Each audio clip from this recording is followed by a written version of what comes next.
So Valerie, what is so important about Nagorno-Karabakh that it is worth fighting over?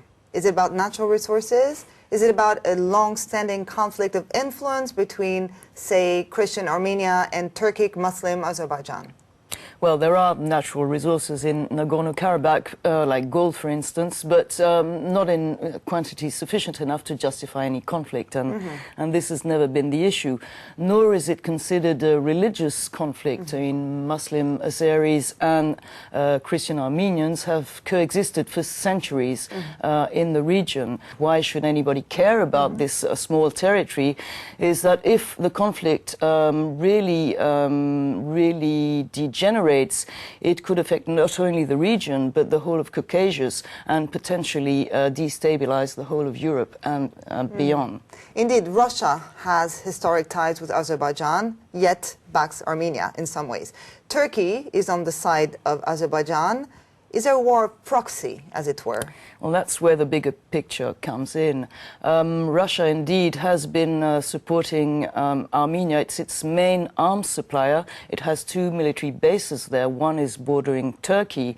It has a defense treaty with Armenia, which calls it to support and protect Armenia in case of a conflict. On the other hand, Russia is also very close to Azerbaijan. It's also its main arms provider. That means significant money for the Russian budget. It's also a way to install its influence over the region.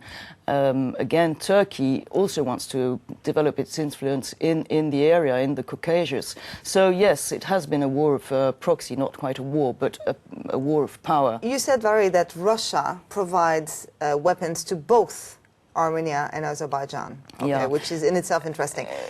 What is Turkey's role beyond just, a show of support? There are a lot of economic links and interconnections. There's also Turkey's will to control the energy routes.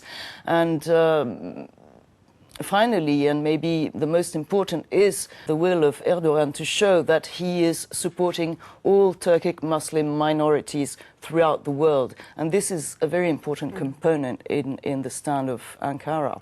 So in closing, we're likely to see this conflict frozen for the time being, no prospect for peace, no prospect for a huge flare-up in violence. Well, it could be the scenario, and again, it's not so much a frozen conflict as a simmering one. There have been casualties for over 20 years, and there will be if it's not solved. Probably there might be a deterrent, considering the regional implications of a conflict flaring up.